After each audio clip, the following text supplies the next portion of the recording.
Redacted. You might be wondering, why in the world is there a 30-minute countdown before the show starts? Well, we actually start live every day at 4 p.m. Eastern Time, so this whole 30-minute countdown is a chance for YouTube and Rumble to send out their alerts and notifications, so we encourage you to gather up and hang out with everyone in the chat room. So every day at 4 p.m. Eastern Time is when we do this show live. You can join us for the countdown if you like, or just set your clock and reminder that at 4 p.m. Eastern is when we go live. You can also make sure you subscribe and turn on that bell notification, so hopefully you will get a notification.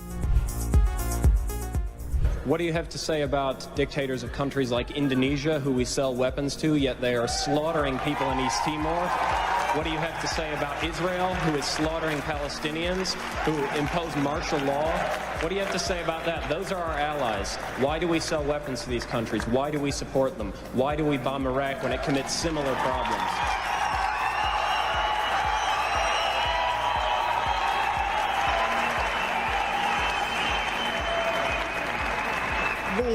There are various examples of things that are not right in this world, and the United States is trying.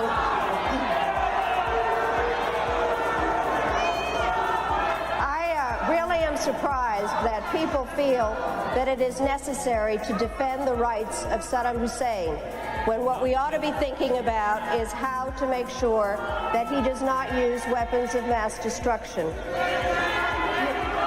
I'd like to... Who are shouting? Just a moment. I'm not defending him in the least. What I am saying is that there needs to be consistent application of U.S. foreign policy. We cannot support people who are committing the same violations because they are political allies. That is not acceptable. We cannot violate UN resolutions when it is convenient to us. You're not answering my question, Madam Albright.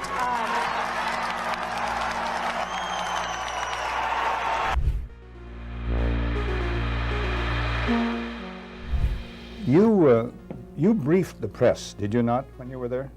Well, I had several jobs. One of my jobs was that of analyst. I also was an interrogator and indeed briefed the press when we, the CIA, wanted to circulate disinformation on a particular issue. Disinformation is not necessarily a lie. It may be a half-truth. And we would pick out a journalist. I would go do the briefing and hope that he would put the information in print. What was your percentage of success? We were pretty successful in planning information of a rather rarefied nature. For instance, if we wanted to get across to the American public that the North Vietnamese were building up their force structure in South Vietnam, I would go to a journalist and advise him that in the past 6 months, X number of North Vietnamese forces had come down the Ho Chi Minh Trail system through southern Laos.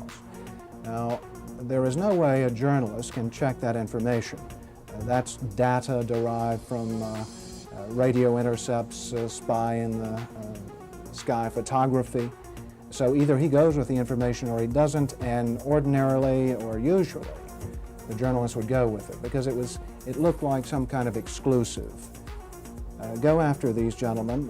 I would be directed to cultivate them, to spend time with them at the Caravel Hotel or the Continental Hotel, to socialize with them, and slowly but surely to try to gain their confidence by dolloping out valid information which was true. And then I would drop into a conversation the data that we wanted to get across, which might not be true. One piece of data, for instance, that we managed to plant in the New Yorker magazine had to do with a supposed North Vietnamese effort in 1973 to develop airfields along the border of South Vietnam. The reason we wanted to plant this information was that we were trying to persuade the U.S. Congress that Saigon should continue to get a great deal of aid, and that the North Vietnamese were the chief violators of the ceasefire accord. That was printed in the New Yorker magazine under the byline of Robert Chaplin, as indeed was a great deal of such information which we tried to circulate. Frank, a two-part question. What were the objectives of what was the objective of the CIA What about the moral implications of what you were doing in feeding disinformation? Did the objective override the moral implications, moral problems? Well, the objective of the agency in general is to generate intelligence and get it back to Washington, to get at the truth and make sure the policymakers understand it. When you plant disinformation, you are diverging from that objective, and I think probably in retrospect, it was very counterproductive. I am, as an ex-CIA agent, opposed to the disinformation activities in which I was involved. I admit that I was involved, and I think it served no useful purpose. Propagandizing the American public or Congress is not the CIA's job. As to the morality of what the CIA was doing or that particular activity, the war was a very relative thing. It was a relativist environment, and morality seldom came into play when you were operating in the field. In my estimation, a CIA man should be amoral.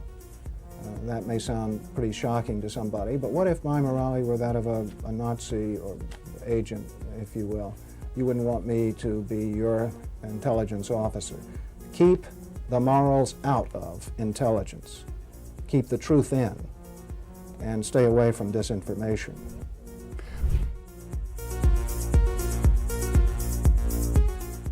It would have been more appropriate for Mr. Trudeau, Prime Minister of Canada, to address this House according to Article 144, an article which was specifically designed to debate violations of human rights, democracy, and the rule of law, which is clearly the case with Mr. Trudeau. Then again, a Prime Minister who openly admires the Chinese basic dictatorship, who tramples on fundamental rights by persecuting and criminalizing his own citizens as terrorists just because they dared to stand up to his perverted concept of democracy, should not be allowed to speak in this House at all. Mr. Trudeau, you are a disgrace for any democracy. Please spare us your presence. Thank you.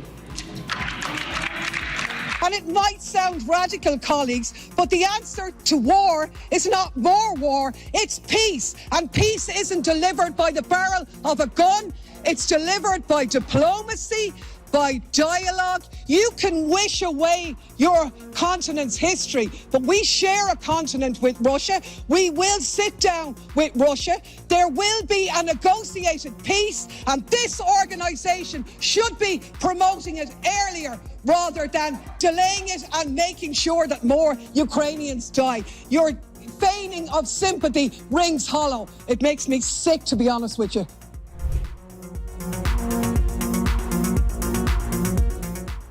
We become involved when disinformation poses a threat to the security of our country. It is when there's a connectivity to a threat to our country. It could be a threat, a connectivity to violence. And what this working group does, is precisely what I would think you would want it to do, which is to take a look at the work, the disinformation work that our department has done, and ask the following questions. Do we have policies? Do we have guardrails? Do we have standards? But here's the problem. We can't even agree. We can't even agree what disinformation is. You can't even agree that it was disinformation, that the Russians fed information to the Steele dossier. If you can't agree to that, how are we ever going to come to an agreement on what is disinformation so you can police it on social media? Senator, I have 2 points, if I may finish. Number one, that what this office, what this working group does, because it's not an office, what this working group does is ensure that there are guardrails, definitions, standards to make sure that the free speech rights, the civil rights, civil liberties, and privacy rights of individuals. So do you think COVID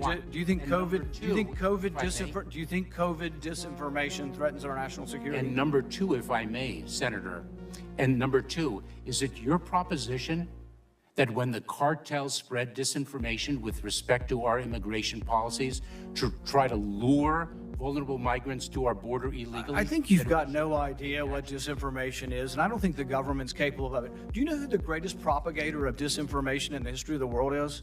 The U.S. government. Are you familiar with McNamara, the Pentagon Papers? Are you familiar with George W. Bush and the weapons of mass destruction? Are you familiar with Iran-Contra? I mean, think of all the debates and disputes we've had over the last 50 years in our country. We work them out by debating them. We don't work them out by the government being the arbiter. I don't want guardrails. I want you to have nothing to do with speech. You think we can't determine, speech by traffickers is disinformation? You think the American people are so stupid they need you to tell them what the truth is? You can't even admit what the truth is with the Steele dossier. I don't trust government to figure out what the truth is. Government is largely disseminating disinformation.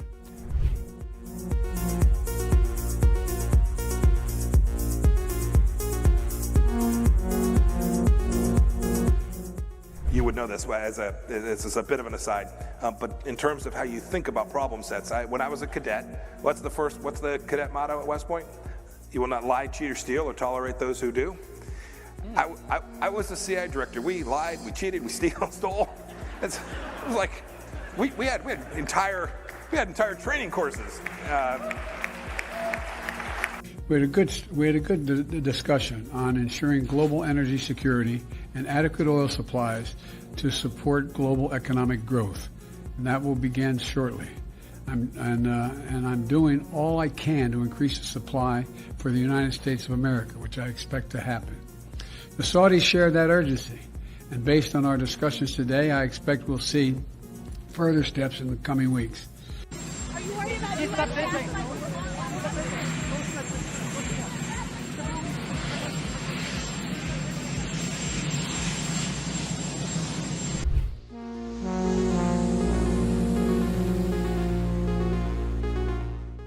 Hey everyone, just as a reminder, our show starts at 4 p.m. Eastern Time, just a few minutes from now, but I should remind you that we have a daily newsletter. It's totally free. Natalie and I work very hard on it every morning over a cup of coffee, putting the stories together that we think are important that the mainstream media is going to ignore. All you need to do is go to our website. It's just redacted.inc. Put in your email address. We won't ever sell your email to anybody. And then you'll receive a welcome email. And all you need to do is verify that email, and 7 a.m. Eastern Time is when we send out our daily newsletter. And it's about 5 or 10 minutes in length that you can read it over your cup of coffee. And like I said, we cover 4 or 5 of the big stories of the day, plus a couple of things you might have missed while you were sleeping.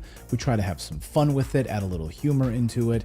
And again, it's a great way to start off your morning. But it's also a great way for us to stay connected with you as well, because we've been banned and blocked on some of these platforms before, where we haven't been allowed to post anything, not even a community post. So the only way for us to stay connected with you is through our newsletter. We were able to send out a newsletter and say, hey everyone, we're blocked for the next week, and let you know what was actually going on with our show. Anyway, go to redacted.inc and sign up for the free newsletter, and it'll be posted first thing in the morning over your cup of coffee.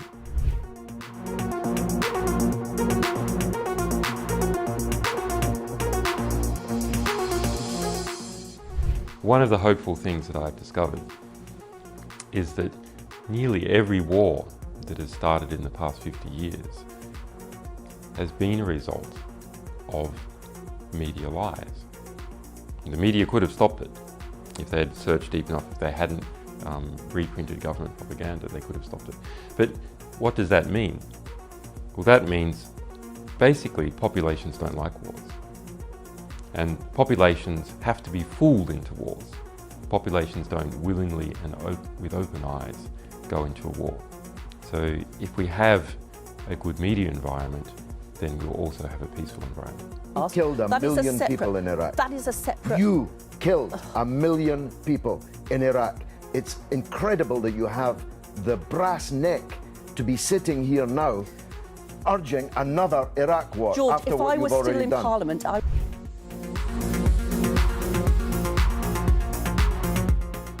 There can be no doubt that Saddam Hussein has biological weapons and the capability to rapidly produce more, many more. And he has the ability to dispense these lethal poisons and diseases in ways that can cause massive death and destruction.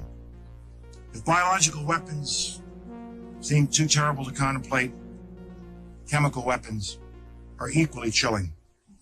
UNMOVIC already laid out much of this, and it is documented for all of us to read in UNSCOM's 1999 report on the subject. If we consider just one category of missing weaponry, 6,500 bombs from the Iran-Iraq war, UNMOVIC says the amount of chemical agent in them would be in the order of 1,000 tons. These quantities of chemical weapons are now unaccounted for. Dr. Blick says, quipped that, quote, mustard gas is not marmalade. You are supposed to know what you did with it. We believe Saddam Hussein knows what he did with it, and he has not come clean with the international community. We have evidence these weapons existed. What we don't have is evidence from Iraq that they have been destroyed or where they are. That is what we are still waiting for.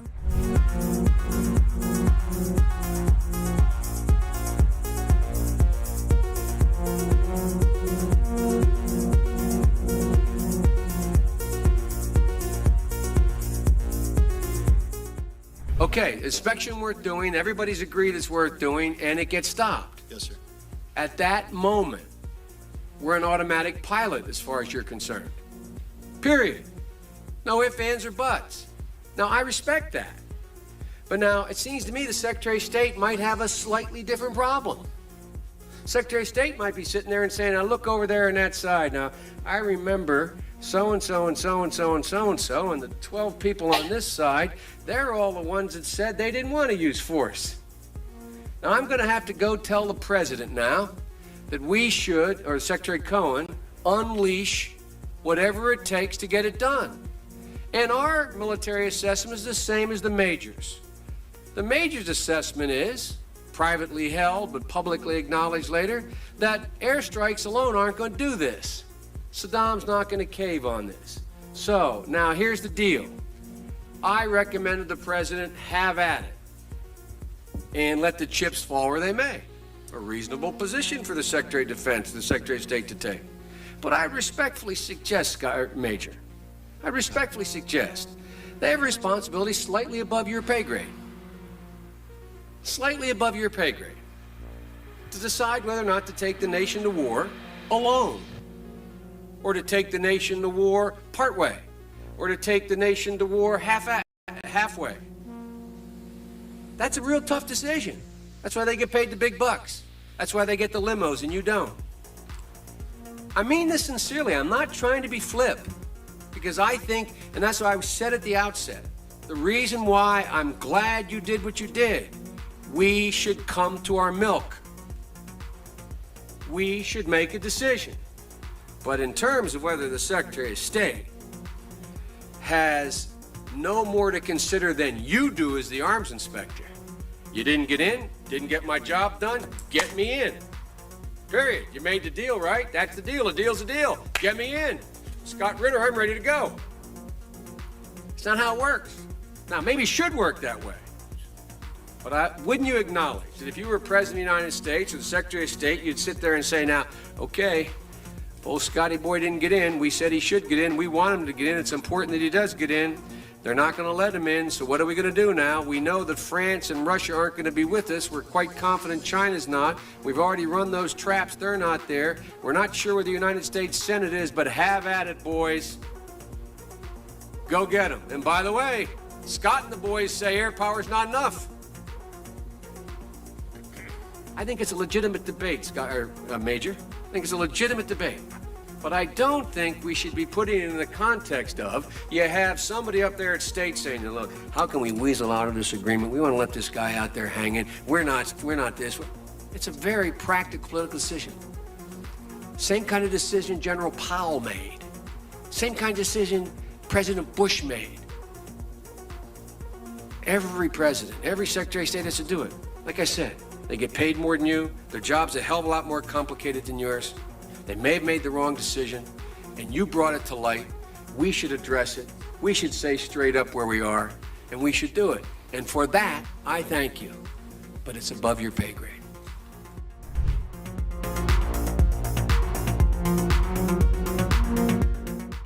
About 10 days after 9/11, I went through the Pentagon, and one of the generals called me and he said, "Sir, you got to come in and talk to me a second." He says, "We've made the decision. We're going to war with Iraq." I said, "We're going to war with Iraq? Why?" He said, "I don't know." He said, "I guess they don't know what else to do." He said, "I guess it's like we don't know what to do about terrorists, but we got a good military and we can take down governments." And he said, "I guess if the only tool you have is a hammer, every problem has to look like a nail." So I came back to see him a few weeks later, and by that time we were bombing in Afghanistan. I said, "Are we still going to war with Iraq?" And he said, "Oh, it's worse than that." He reached over on his desk, he picked up a piece of paper. He said, "I just got this down from upstairs," meaning the Secretary of Defense's office today, and he said, "This is a memo that describes how we're going to take out 7 countries in 5 years, starting with Iraq and then Syria, Lebanon, Libya, Somalia, Sudan, and finishing off Iran."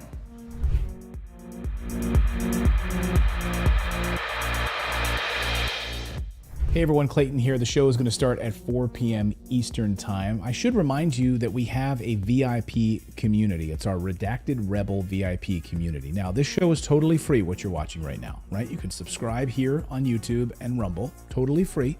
But if you'd like to support independent journalism, we are run by you. Without you guys, we wouldn't be able to do this show. We wouldn't be able to hire the team that we have. We wouldn't be able to afford the servers that we have. We wouldn't be able to afford the reporters that we have, the team that we have. So you can support us by going to redacted.inc, and on the right side of your screen, you'll see a VIP community button.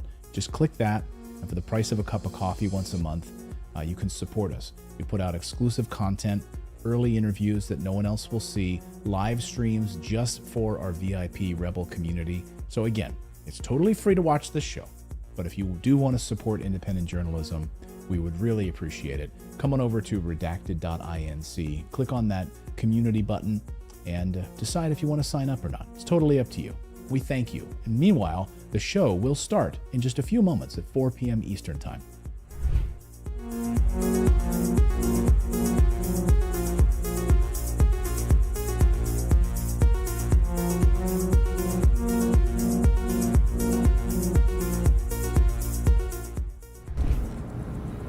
Well, one of the 4 principal functions of the CIA is to gather intelligence and ideally forward it to the president, the users of information, the policymakers, as they say. There are other functions, however, some of them more legitimate than others. One is to run secret wars, the covert action that's written and talked about so much, like what's happening in Nicaragua today from Honduras. Another thing is to disseminate propaganda to influence people's minds, and this is a major function of the CIA. And unfortunately, of course, it overlaps into the gathering of information. You have contact with a journalist, you will give him true stories, you'll get information from him, you'll also give him false stories. For example, in my war, the Angola war that I helped to manage, 1/3 of my staff was propaganda. Ironically, it's called covert action inside the CIA. Outside, that means the violent part. I had propagandists all over the world, principally in London, Kinshasa, and Zambia. We would take stories which we would write and put them in the Zambia Time, and then pull them out and send them to a journalist on our payroll in Europe. But his cover story, you see, would be that he'd gotten them from his stringer in Lusaka, who had gotten them from the Zambia Time. We had the complicity of the government of Zambia, Kenneth Kaunda, if you will, to put these false stories into his newspapers. But after that point, the journalists, Reuters and AFP, the management was not witting of it. Now, our contact man in Europe was, and we pumped just dozens of stories about Cuban atrocities, Cuban rapists. In one case, we had the Cuban rapists caught and tried by the Ovimbundu maidens who had been their victims, and then we ran photographs that made almost every newspaper in the country of the Cubans being executed by the Ovimbundu women who supposedly had been their victims. These were fake photos? Oh, absolutely. We didn't know of one single atrocity committed by the Cubans. It was pure, raw, false propaganda to create an illusion of communists, eating babies for breakfast and that sort of totally false propaganda.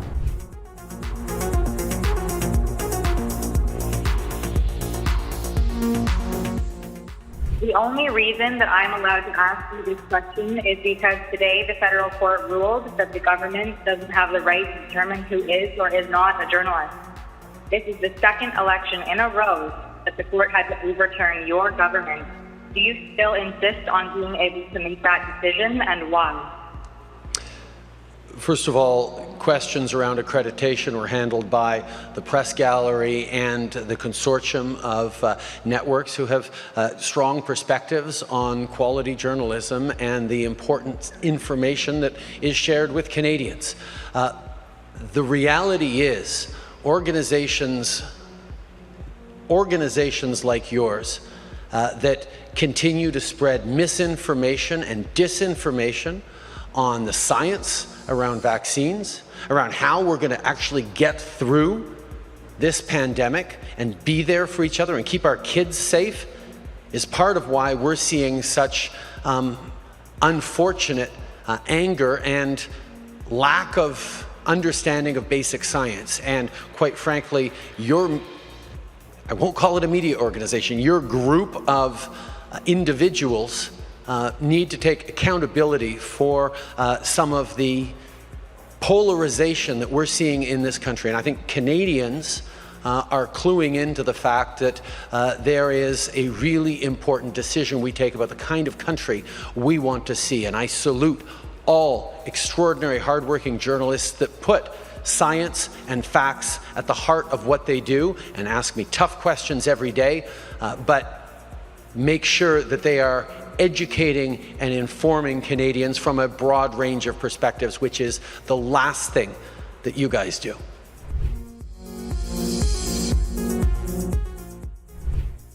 Whatever our hopes may be for the future, for reducing this threat or living with it, there is no escaping either the gravity or the totality of its challenge to our survival and to our security. A challenge that confronts us in unaccustomed ways in every sphere of human activity. This deadly challenge imposes upon our society two requirements of direct concern, both to the press and to the President. Two requirements that may seem almost contradictory in tone, but which must be reconciled and fulfilled if we are to meet this national peril. I refer first to the need for far greater public information, and second, to the need for far greater official secrecy. The very word secrecy is repugnant in a free and open society, and we are, as a people, inherently and historically opposed to secret societies, to secret oaths, and to secret proceedings. We decided long ago that the dangers of excessive and unwarranted concealment of pertinent facts far outweighed the dangers which are cited to justify it.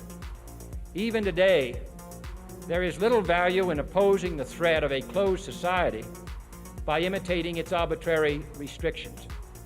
Even today, there is little value in ensuring the survival of our nation if our traditions do not survive with it.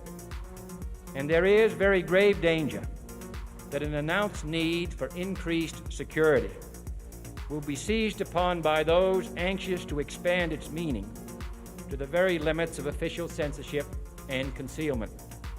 That I do not intend to permit to the extent that it's in my control. And no official of my administration, whether his rank is high or low, civilian or military, should interpret my words here tonight as an excuse to censor the news, to stifle dissent, to cover up our mistakes, or to withhold from the press and the public the facts they deserve to know.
Welcome, everybody, into Redacted on this Thursday. I'm Clayton Morris. I'm Natalie Morris. So glad to see all of you in the chat tonight. Michael Olson is here. Skinny Broke 2 is here. Scott Marshall is here. Good to see everyone. Let us know where you're joining us from around the world. I saw someone saying Melbourne, Australia, so I think it's morning over there. Anyway. Hello from Idaho. Say hello to my mother. She lives there. Hi, Idaho. Boise. Good to see all of you guys. Welcome into the live edition of Redacted on this 4 p.m. Eastern Time on this Thursday. We've got a jam-packed show for you on this Thursday.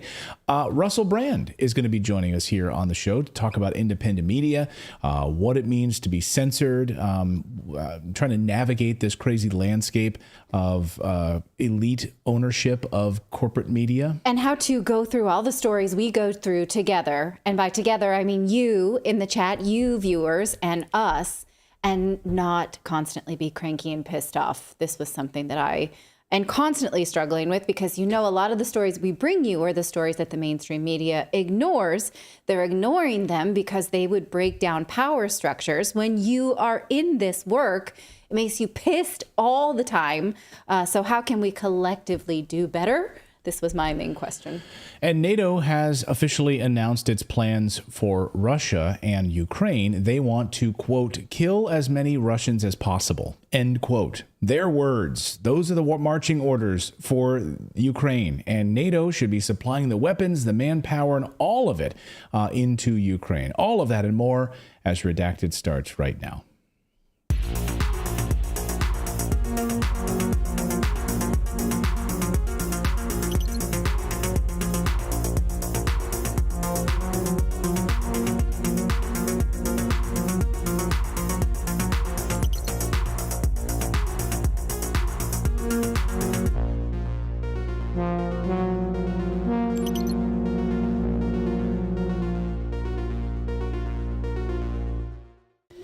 All right, welcome to your Thursday. This is our live show of the week, but we have content for you all along the weekend.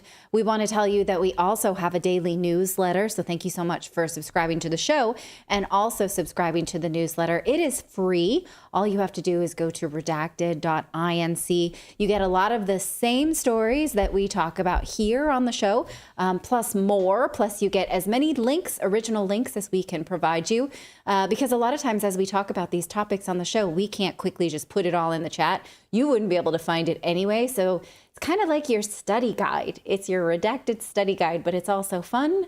It's informative. You can have some talk pieces, think pieces with your friends. And when I say subscribe, I do mean that it's free. All it costs is an email address, and we don't sell your email address. We're going to talk to you later about what the government is doing with your email addresses and your data collection, but and your phone numbers. What? Well, there on your screen, see, look, that's what the newsletter looks like. So again, it's totally free. It looks awesome. We give you a little like happiness to start off your day, a little something fun. We can then cover some of the, in case you missed it, little nuggets there. Then we give you kind of a market update, and then we cover some of the biggest stories of the day. And Natalie is very good about putting those links in there, link back to actual sources, which the mainstream media seems to be ignoring actual sourcing these days. It's kind of crazy. And we try to get you out of there in about 5-10 minutes. You can read it in about 5-10 minutes over your cup of coffee. Again, totally free, but it's our way to stay connected with you, because as we're going to talk with Russell Brand a little bit, like the idea of being censored and blocked on these platforms is real. Yeah. One of our good friends just had his entire YouTube channel just shut down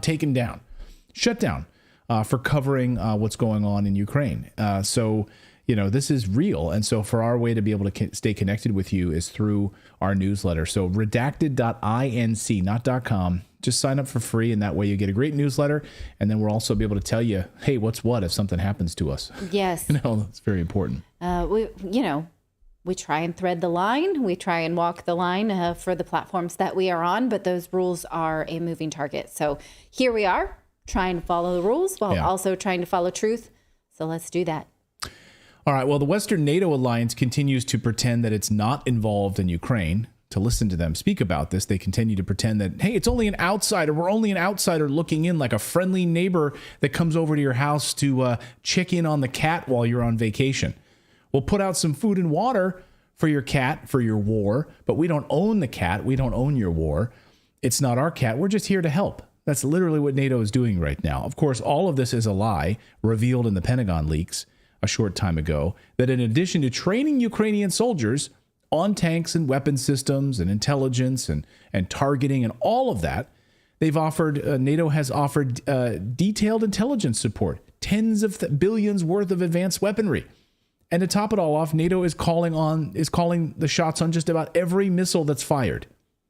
Every offensive move that Ukraine puts on is all run through NATO. Not to mention all the countries from NATO that have their boots on the ground, their special operations forces who are actively in Ukraine. Even though they lied to us about that, but they're there. There are a lot of them that are there.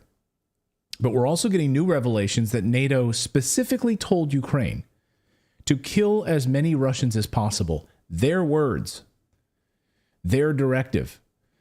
This was revealed in a new article in Foreign Affairs magazine. Now, remember, Foreign Affairs is a neoconservative, pro-war supporting rag by the military-industrial complex. Oh, yes, they are. I was watching a Foreign Affairs reporter on the Colbert Report from 10 years ago, just last night. Did you see what I was watching last night as we went to bed? So what that was the his name starts with a G, and he was on the Colbert Report and basically joking about how after the Sochi Olympics, Barack Obama was playing this sort of game like, you take all the medals, we'll take Ukraine while you're not looking, while you're busy with those Olympics.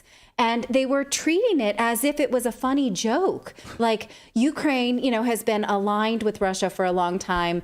The United States wants to sort of lure them away, like, hey, come away from your boyfriend and be with us. He literally made a joke about this. 10 years ago, we were being warned how capricious the West was about this conflict. I'm going to bring this video next week because it's crazy. But Foreign Affairs. Yeah. Yes. Just a mouthpiece of the neoconservatives, mouthpiece of the pro-war movement. So when you read, and they try to be like very erudite. It's a thick book. It's like, when you're reading a Foreign Affairs magazine, it's like the size of a telephone book. You should really feel intelligent when you're reading Foreign Affairs.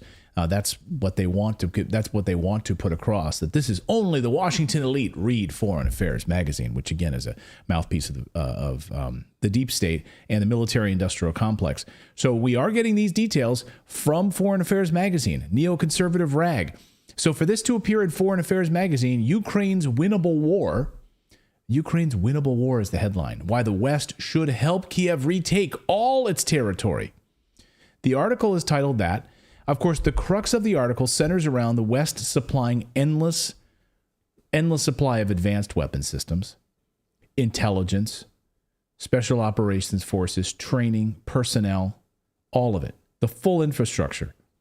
The most stunning part of the article, though, came in an interview piece. The Ukraine defense minister, Aleksey Reznikov, who told Foreign Policy magazine in, what did I say, Foreign Affairs? Yeah, Foreign Affairs. Magazine in this interview that he was told by NATO to, quote, kill as many Russians as possible, even if Ukraine doesn't get all the weapons it wants. So that basically makes it a kamikaze mission, right? Yeah. You may not have the weapons to do it, but die trying. Yeah. We have asked, can we have stingers, he said in the interview published on Tuesday. We were told no. Dig trenches and kill as many Russians as you can before it's over, if it's over. Reznikov boasted, Ukraine has been given Bradleys, Strykers, Abrams, Leopards, and more, and will soon be equipped with American-made F-16 fighter jets, boasting. And now, by the way, they're asking for... Dig trenches? Yeah, dig trenches. That sounds dig like trenches. World War I. Yeah, but basically what he means is hunker down for like the long-term, the long haul. Like, you're not going anywhere. It's no man's land. World War I style, like David said, like bunker style. Not gonna work here anymore. Not gonna work here anymore. So this idea of kill as many Russians as possible is being taken to heart, and it is the official plan of the NATO overlords. Today, Zelensky's top advisor did basically like a telethon, and says, yeah, that's exactly what we're doing. Here's the headline. Kiev intends to kill as many Russians as possible. It's amazing how they take these marching orders directly from NATO. Mikhail Podolyak says Ukraine's only plan is to launch a brutal offensive to reach back to its 1991 borders. Ukraine currently has only one plan, which is a campaign to kill the maximum number of Russians, Mikhail Podolyak said, an advisor to Zelensky, during a telemarathon on Thursday. A telemarathon. I don't know what that is. Like they're doing like a telethon, like to raise money, like a... Like when Dick Van Dyke would tap dance and you call in? Yeah, raise money for killing as many Russians. For what, though? Because, I mean, if we're sending them what? Like, are we up to like 70 billion at this point? Yeah. And like, were they trying to pay us back? I mean, with the telephone? Like 150 billion or closer to 200 billion. Yeah. You know, I mean, that's just the U.S. part of it alone. I mean, for crying out loud. Like Canada, for instance, learned this today. A friend of the show, David Craden, said that Canada, the per capita amount, the amount of money that Canada has given actually exceeds the United States when you account for per capita amount. Isn't that amazing? Of weapons and money. Yeah. Money funneled into Ukraine. There is only one plan, he says, Podolyak says, the most brutal advance with the maximum killing of Russians on this route, he said, noting that Kiev can't just stop somewhere and say, all right, let's think and talk about something now. The only possible scenario for Ukraine is to reach its 1991 borders and kill as many Russians as possible. So this idea of killing as many Russians as possible, that line has been quoted in TV interviews. It sounds very consistent with what Senator Lindsey Graham just said about 2 weeks ago when he was meeting with Zelensky. Free or die. Free or die. Now you are free. Yes. And we will be. And the Russians are dying. It's the best money we've ever spent. Thank you so much. No, it's... God, what a scumbag. No, thank you. What a scumbag. He's like leaning back and he's like, man, it's the best money we've ever spent. Yeah. So great, so great. Zero Hedge points out a tweet from Max Abrams. Max is a counterterrorism expert and geopolitical analyst. Max Abrams has pointed out that all of this portends a very long war as a result of this. The Ukraine war won't end for a very, very long time. We never before added a NATO country already at war in perpetuity. That's not containment. It's broadening the war at the expense of citizens from countries who have been lied to about the origins and the risks of the conflict. So think about that. We've never before added a NATO country that's in the middle of what we're pushing is an endless war. Mm-hmm. That's basically, imagine if like the United States was the applicant and we were watching what they were doing in Afghanistan for 20 years. And you had the opportunity to bring America into NATO. Yeah. Like knowing what they're in the middle of. I'd be like, you got to knock that stuff off and then we'll see. All those wars that you're currently in and running that's going to last for the next 20 years and sap us dry of all money and resources and is going to kill millions of people. Maybe you should knock that off before after all, we NATO are a defensive organization. That's what they tell themselves, right? We're a defensive organization. Well, it just erases that sheen of defensive organization when you actively bring in and recruit people at war. Yeah. Then it's apparent that you like war, you're for war, and you're going to stick to it. And anyone currently at war, even better. We don't have to start a new one. So we have confirmed that Ukraine is using NATO weapons inside of pre-war Russian territory. This is a bombshell. This is a bombshell confirmation, and eyes on this specifically. There have been speculation. What kind of NATO weapons are actually in Russian borders? How is this being utilized? Zelensky says, we're not doing that. We're not using any kind of weapons like that. We're not doing that. We have stuff to worry about in Ukraine. We're not attacking inside of Russia using NATO weapons. We're not doing that. Patrick Lancaster, however, went to the front lines and filed this special report for Redacted from the Kharkov region. And wait until you see the magical weapons that they discovered inside of Russia, pre-war Russian territory. Yeah, NATO weapons. Here's Patrick's report for Redacted. Hello, Redacted. I've got something for you today that, of course, as normal, won't see anywhere else in the Western mainstream media. Right now, I'm walking through the forests of the border between the Belgorod region of Russia and the Kharkov region of Ukraine, where intense battles have taken place in the recent times. And right now, we're going to walk through the battlefield with Russian reconnaissance teams and soldiers. To be very interesting, we're going to go to the positions where Ukraine attacked the border positions of the Russian forces and encroached on Russian territory. Here we go.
So this is a patrol of the battlefield, you could say, with Russian reconnaissance forces.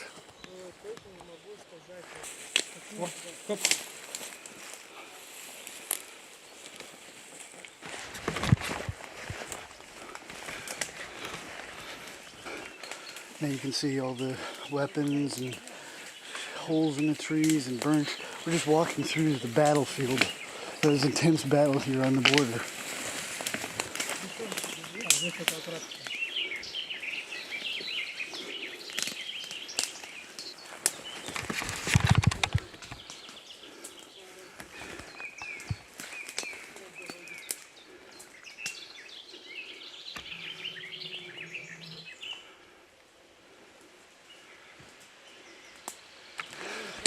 So we're basically walking through what could be a minefield right now.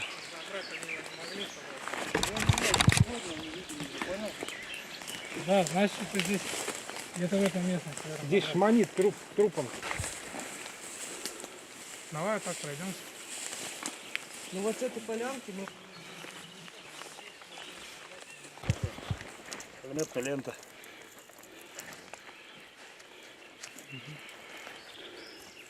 Это натовский? Да, натовский. Ага. Можем вы сказать, что произошло здесь? Здесь произошел бой. Да? Да, с украинской стороны зашли, ДРГ. Ну, вот, начался бой. Ну, вроде отразили, деревню освободили. Здесь его.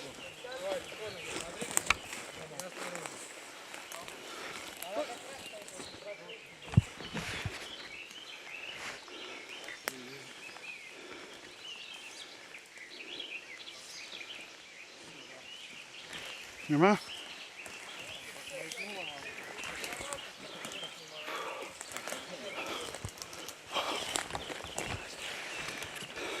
Here we walk in the footsteps that they walk in. There might be mines here.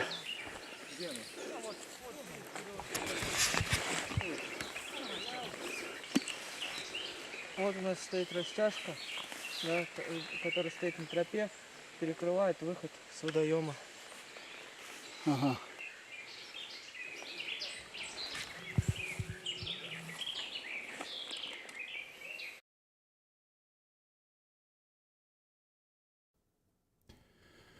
So guys, what you're seeing here, because our subtitles didn't burn onto this video,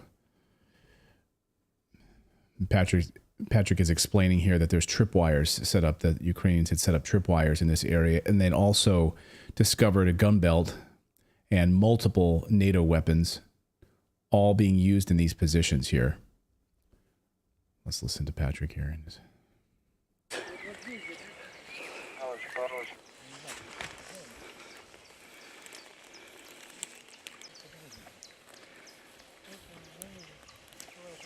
So what they're doing now is trying to locate dead bodies, people that were killed in the battle. There's been a lot taken out of here, we were told. But seeing if there's any more. And there's some shelling.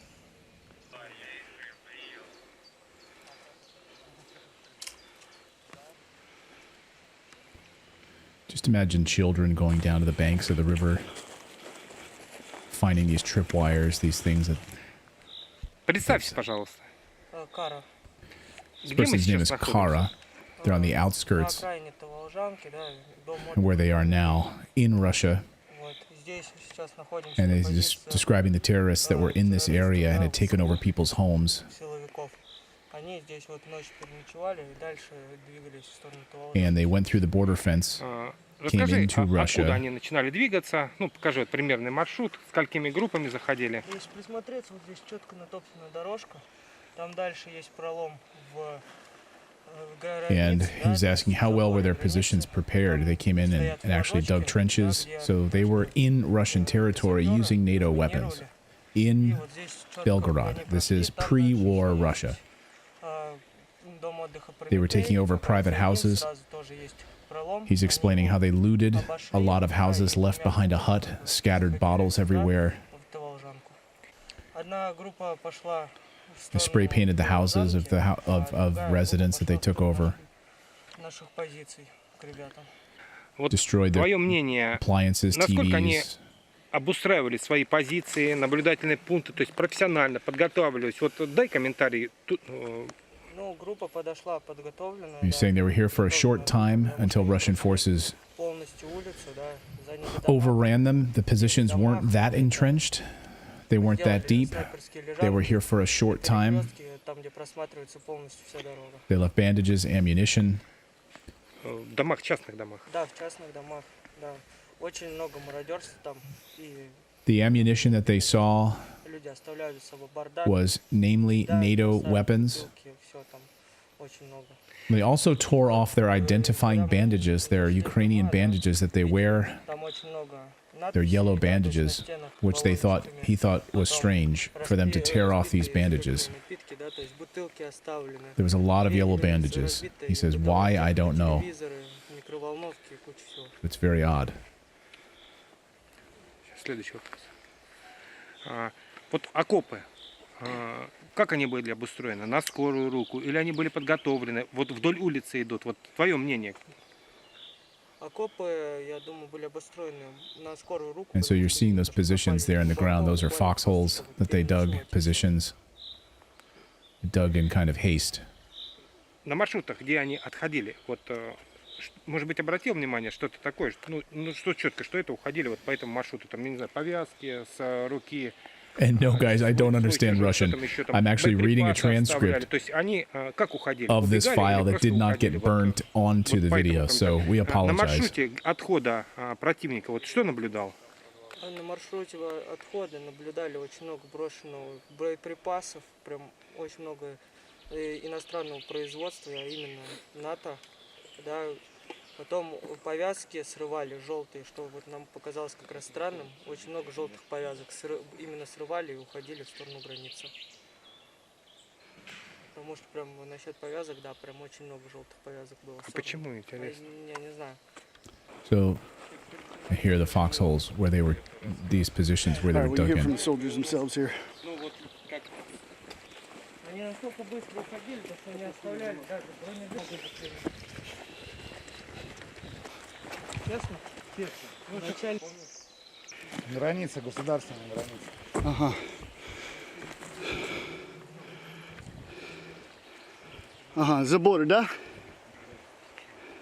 That is the border. of Ukraine, Kharkov region, Belgorod, Russia. Do you think he means the new border? The newly established border? No. No, that's the pre-war border.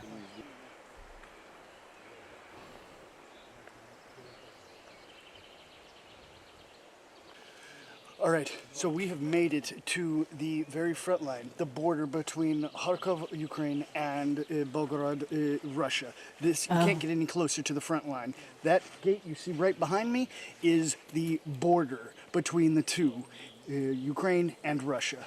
This is the front line, scorched earth. All right, that's me signing off for now, Redacted. And if you want to see my full extended report from here, travel over to my YouTube channel, Patrick Lancaster. But we've got a lot to come here on Redacted, and stick with us. Thanks, Patrick. Oh, you know, it's like those scenes where you're like, don't hurt the dog. You know, when you see the dog and then you realize this is real. This is not like the movie where the dog could get that hurt. The dog can really get hurt. Yeah, like we saw that dog yesterday in the footage. You know, this abandoned town where there's just total death and destruction, and just a poor dog wandering the streets. It's just like and then you realize this is not a movie. All the characters should not get hurt. Every single one, no matter what flag is on their uniform. Yeah. All right. Thank you, Patrick. We appreciate it. And we'll have the edited version of that video will go up later today with the subtitles on it. So in case anyone wants to read along with that, we had the transcript, but it didn't get burned into the final video file. I spent so much time putting those, because I had to manually go in and add them in because I couldn't get an automatic translation for it. So I had to manually put them all in. It took me like 45 minutes, and then it didn't burn onto the video. So I was like, oh man, I'm sorry. I could have napped or something. And that's not easy for us because none of us speak Russian. So. Yeah, and that's all the hard work that our team does behind the scenes here that you don't get to see. And so, you might be sitting there going, I don't speak Russian. Where are the subtitles? Well, patience. we're independent media.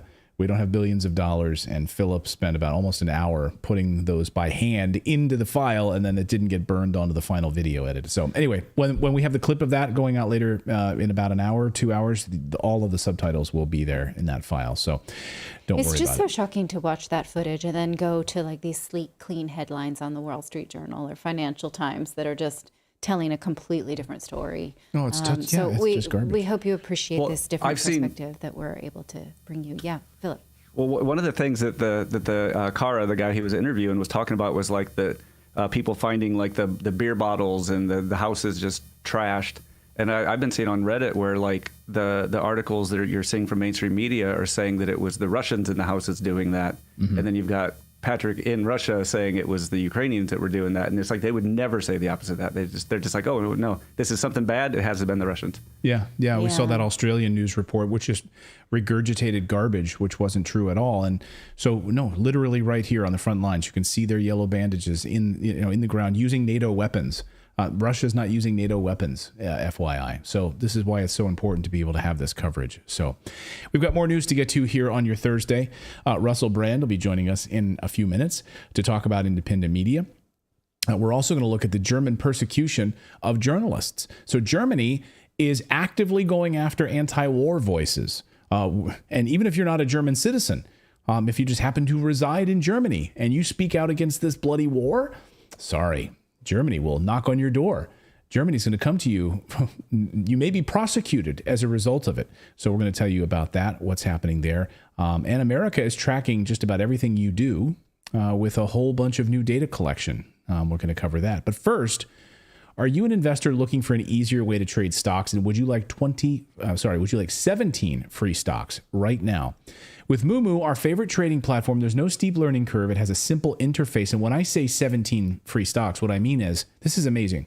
They're giving away 15 free stocks right now. Plus, you get a chance to either get a Google stock or Tesla stock, one of each of those, one or the other, and an AI stock, C3.ai, which is up 11% today. This stock is exploding. So you get a chance to get that stock, a Google or Tesla stock for free, plus 15 other stocks right now through the end of June, just for opening your account and making your initial deposits in the account.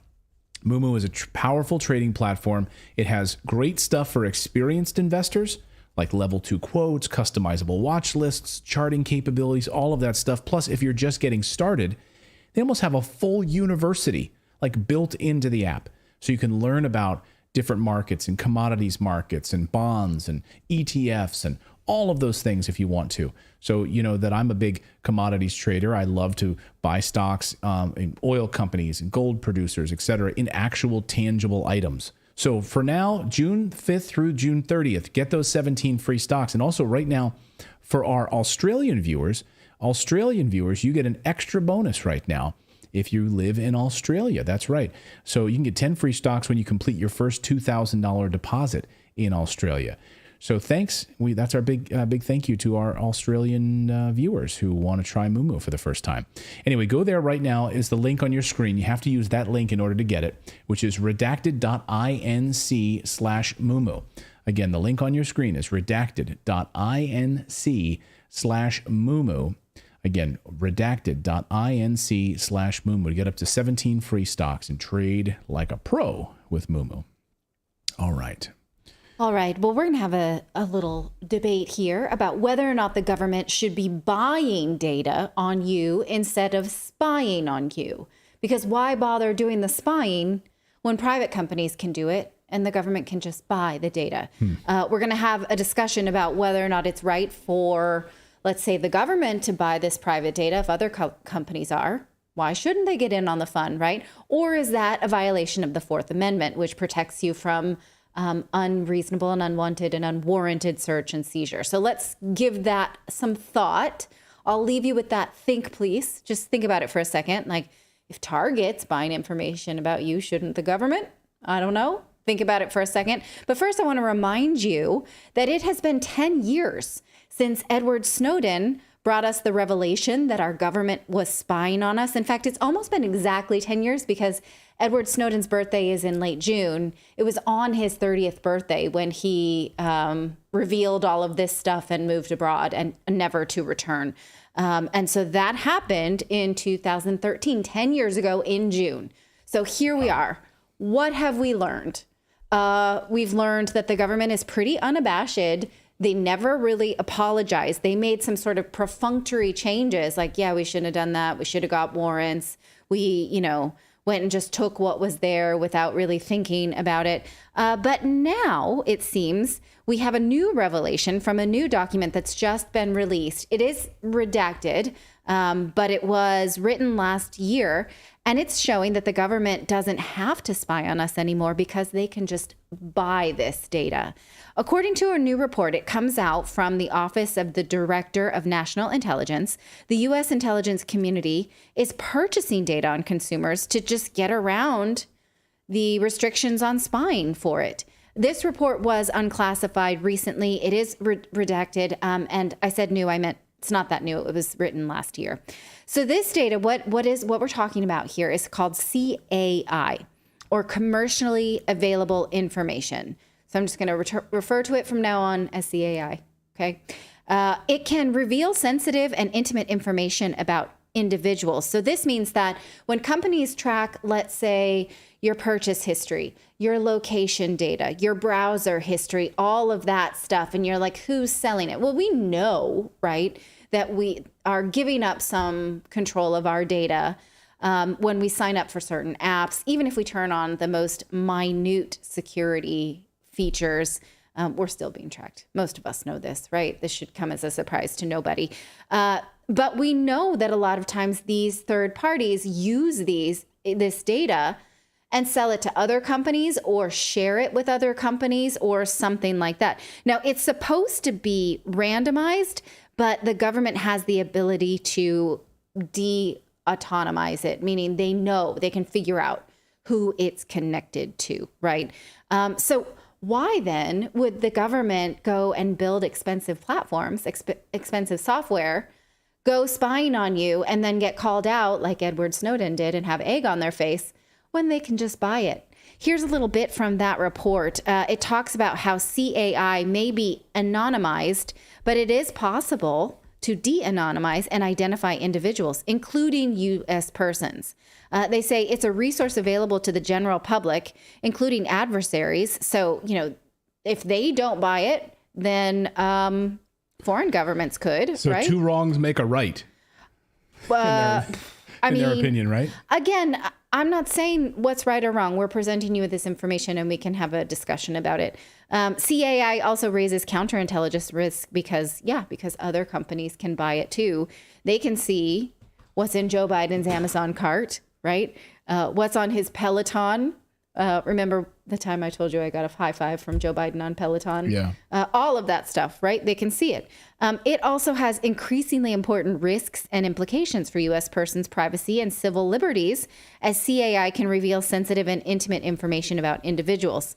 Without proper control, CAI can be misused to cause substantial harm, embarrassment, and inconvenience to U.S. persons. So here's why this is a problem. It says because there is already case law that shows that acquisition of persistent location information concerning one person by law enforcement from communications providers is a Fourth Amendment search that generally requires probable cause. So they can just collect data on you without probable cause when that is a violation of the Fourth Amendment.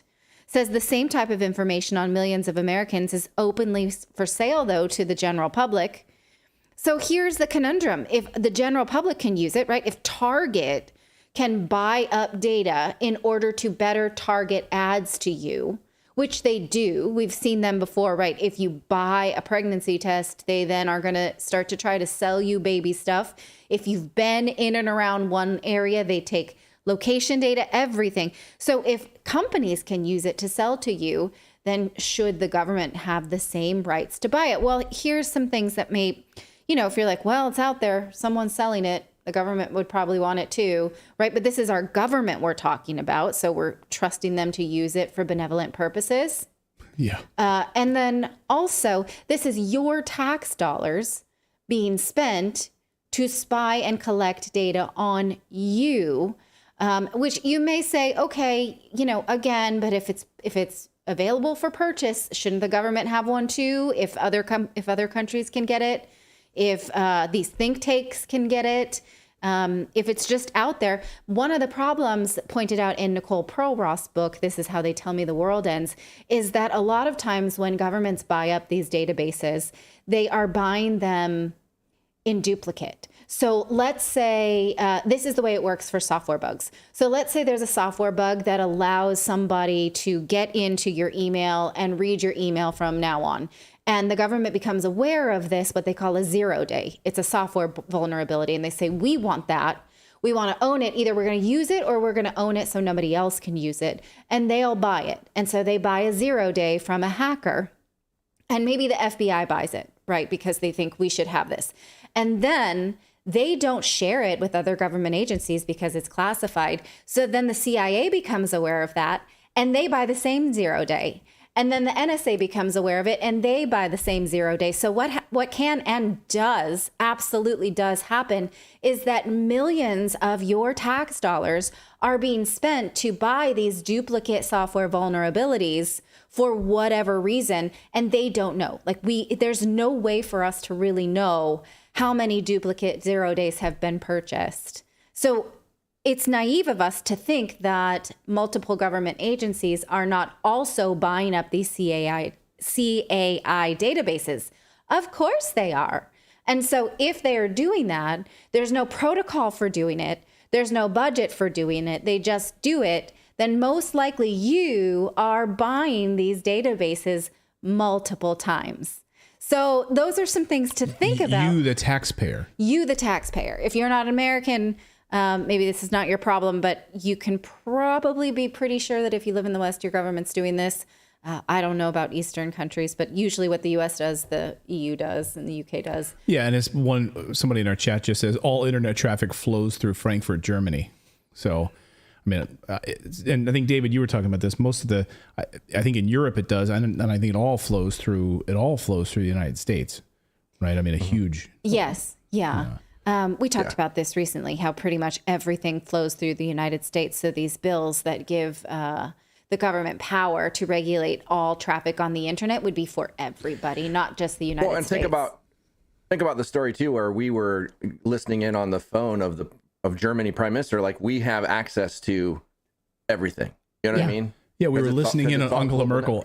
Obama had to apologize for spying on Angela Merkel. Yes. Yeah. So if we have that technology, I mean, we can pretty much connect to anything we need to. I mean, when we were doing attacks over in foreign countries, we're using cell data to target the targets. Yeah. So, Yeah. you know. And we don't even need to use even more nefarious software. All we need to use is WhatsApp, right? I mean, the Pegasus software out of Israel that manages to go into everyone's phones.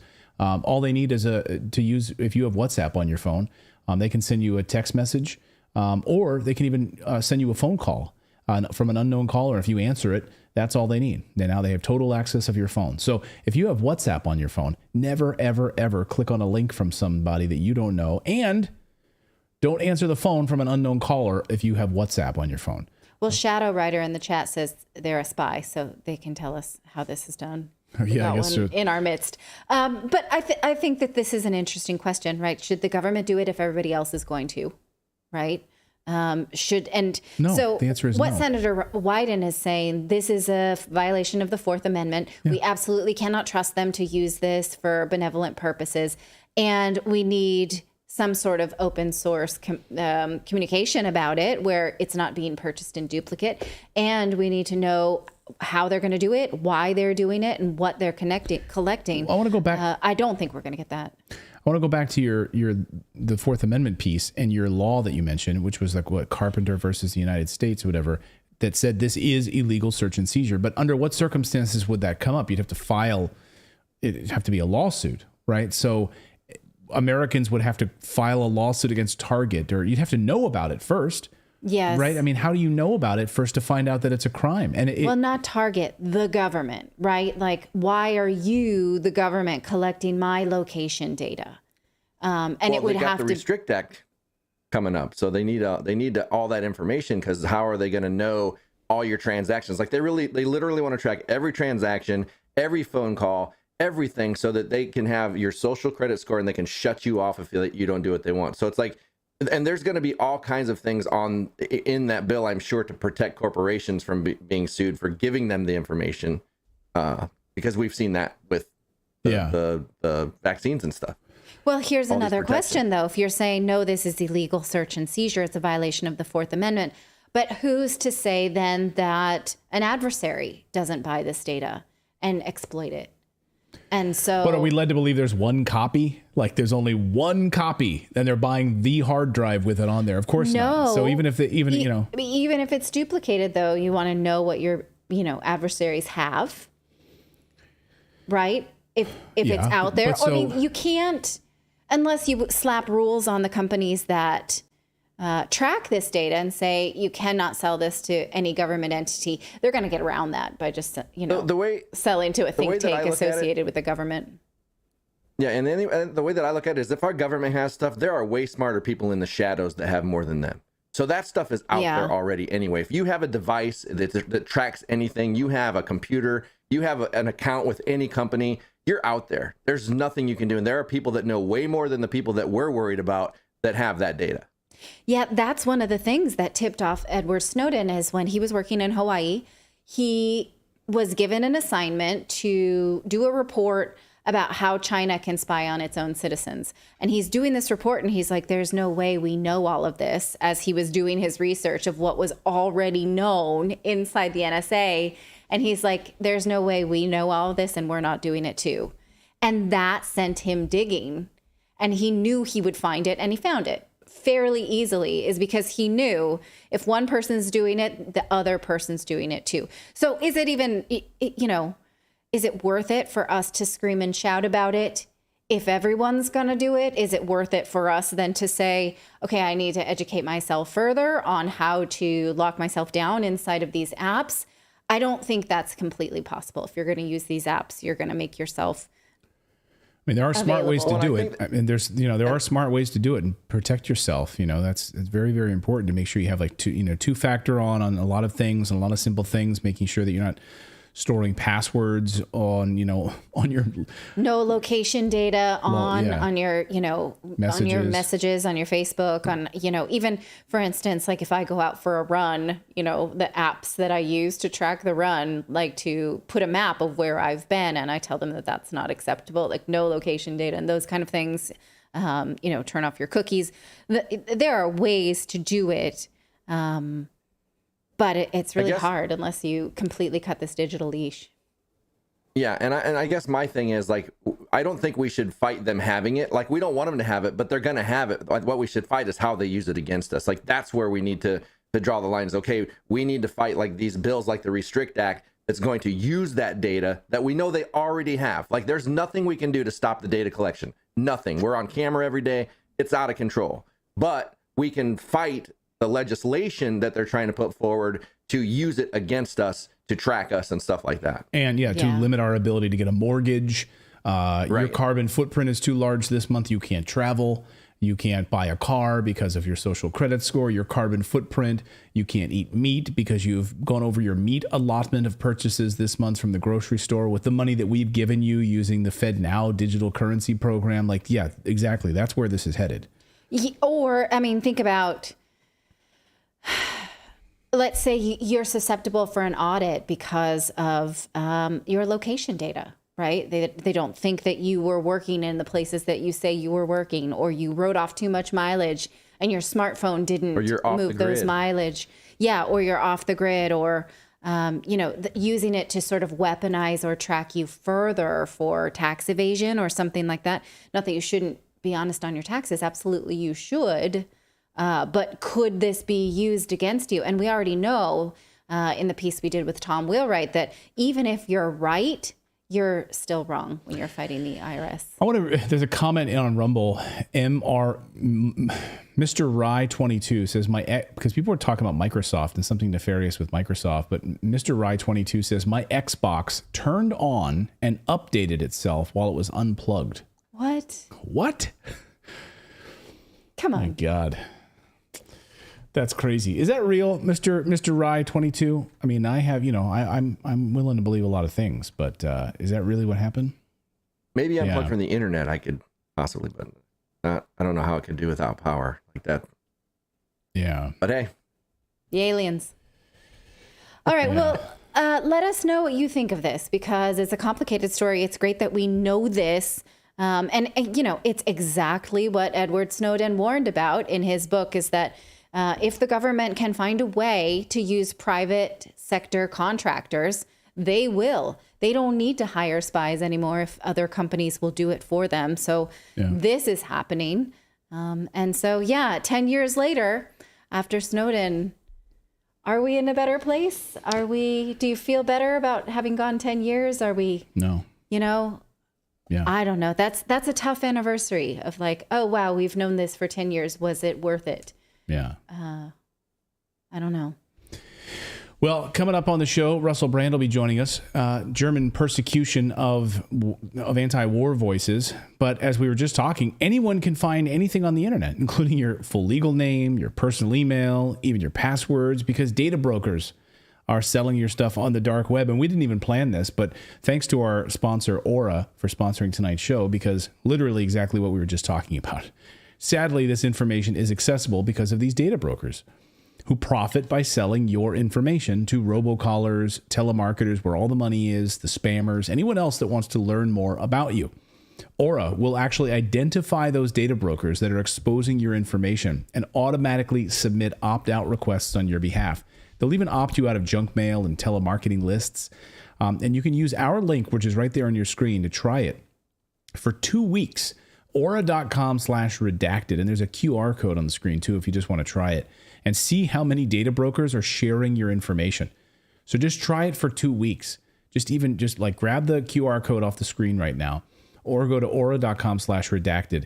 And we'll also have the link in the description. Again, try it for 2 weeks and see how many data brokers are sharing your information. We had our email hacked not too long ago. They tried to sell our information on the dark web. Aura caught it, sent us an alert, made us aware about it. We were able to fix it because Aura caught it. It's crazy how good it is. In fact, we had to do a notary. I love to tell this story to people. You and I had to do a notary one afternoon, and the notary company had to do a credit check or something. They had to do something.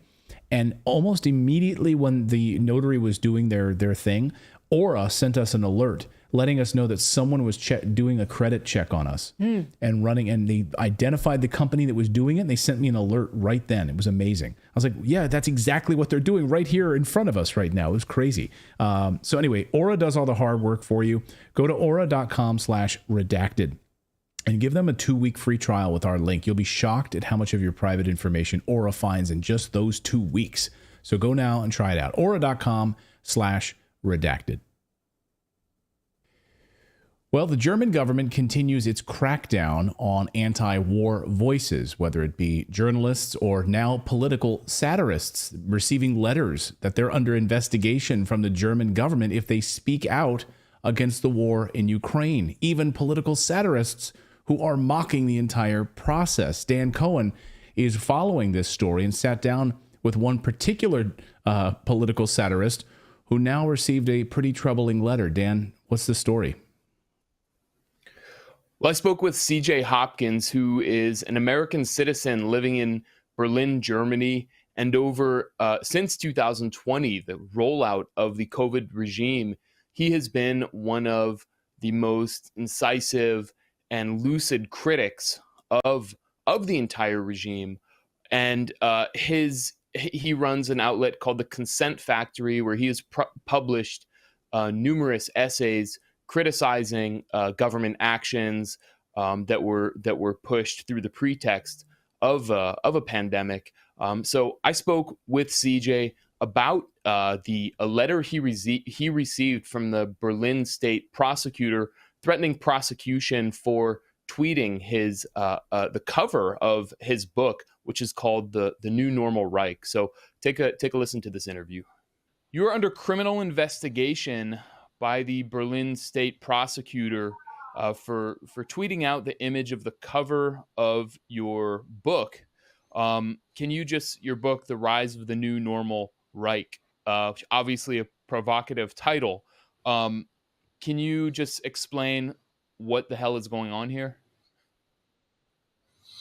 Yeah, I can explain what's going on. The cover of the book, which a lot of people are familiar with, and you can find online in about 2 seconds. It's playing off of the very famous book by William Shirer, the Rise and Fall of the Third Reich. And it's designed in the same way, with a black background and red writing, the rise of the new normal Reich. And instead of the swastika that appears on the Shirer book, there is one of the medical-looking COVID masks stretched across the front. And then faintly behind the COVID mask is the swastika that was on the William Shirer book. Obviously playing off of that. It was done by an artist who does all my book covers, a wonderful artist, Anthony Freda, in New York. And anyway, the book was published, I think in the spring, it might have been May of 2022. And I promoted it, of course, online and tweeted the cover, I don't know how many times. And also tweeted, just the mask swastika image on a few tweets. I don't know exactly which tweets the Berlin state prosecutor is referring to. I went looking for them. I think they've been censored in Germany, so I can't quite find them. But anyway, I got the letter yesterday from the state prosecutor, and it's a preliminary investigation. And there are criminal charges, which are basically displaying a swastika in Germany, which is against the law in most cases if you're a Nazi, or you're promoting Nazis. There's a misunderstanding that a lot of people have. People think that swastikas are just, the display of swastikas are outright banned in Germany. And it's not quite true. Of course, there is an exception in the law for works of art and education and for addressing constitutional, unconstitutional activities. and things like this, and then it's permitted to display them. And obviously, that's what I've done. My book is is not a glorification of fascism or totalitarianism. It's exactly the opposite of that. And anyone who has read any of my essays during 2020 and 2021 and since then, frankly, is aware of that. It's quite obvious. Because it's so absurd, because the charge is so absurd, I can only assume that it is intimidation or retribution. I've been pretty tough on the German authorities, and as well as the American authorities and the British authorities and the Australian authorities and the Canadian authorities. But my opposition to the rollout of the new normal, to all of the COVID measures, has been pretty tough. It's the only way that I can interpret what's happening. Yeah, so before we kind of get into the legal aspects and the absurdity of this criminal investigation, can you just explain what you mean by the new normal Reich, and the kind of parallels you're drawing through your satire between the COVID regime, everything that was rolled out through the pretext of COVID, and 1940s style fascism? Yeah, it's basically from the beginning, and the comparison that I've been trying to make. It wasn't right exactly from the beginning, but in 2020, I think in late 2020, I started writing, that this looks like a new form of totalitarianism to me. It looks like it's not the totalitarianism of the 20th century. It's not Nazism. It's not Stalinism. It's not Maoism. It feels like the rollout of a different form of totalitarianism, for lack of a better word, global capitalist totalitarianism. A lot of people don't like it when I say that, so they can call it globalist capitalism or globalist totalitarianism, or call it whatever you want. But it feels like a new form of totalitarianism. I watched constitutions and constitutional rights be summarily suspended. Of course, we were all put under house arrest. Protests were banned. There was a massive censorship campaign censoring dissent. Those of us who did dissent were demonized. Were just systematically demonized in the press, and on and on and on. That's the book is a collection of my essays for those 2 years, and I covered it month by month and documented all of these features, which are classic hallmarks of totalitarianism. I think it's tough for us to recognize it because we're usually looking back at the past and we're expecting, jackboots and goose stepping and of course, new forms of totalitarianism are not going to look like the old forms, but all of the hallmark features were there. And so that's what I was trying to document. I'm a satirist, so I was trying to be funny about it at first, and then I got a bit more serious as it got scarier and scarier. It ended up we were literally segregated in Germany. It was extremely harsh. The unvaccinated, we were not allowed to go to restaurants, to go into public buildings. Basically, the only place that we could go was to a grocery store to buy food. We weren't allowed on public transport. We were completely barred and segregated from society and systematically demonized by the government and by the media on a daily basis. So that's basically where I was coming from with my critique. So CJ, I know you just met with your lawyer, and maybe you don't want to speak about possible outcomes, but what is your lawyer saying, or what do you know about the viability of this investigation? Well, according to the basic law, the Grundgesetz here in Germany, they're charging me with displaying my book cover, basically, as if I were trying to further the aims of the Nazis or a Nazi organization or something, as if I were pro-Nazi, which is of course ridiculous. If I was found guilty of that, the law states that I could be imprisoned for no more than 3 years or made to pay a fine.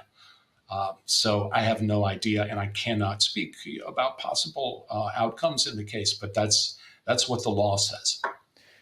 So, Clayton, it's still early, unclear where this prosecution is going to go, but there are so many ironies of the German government prosecuting C.J. Hopkins for allegedly promoting Nazism.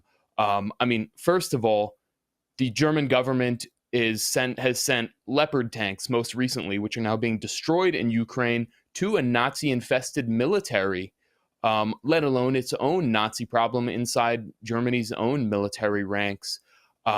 Since following World War II, the very fact that the West German government and much of NATO was reconstructed with former Nazi officials who were just kind of whitewashed and put into power again.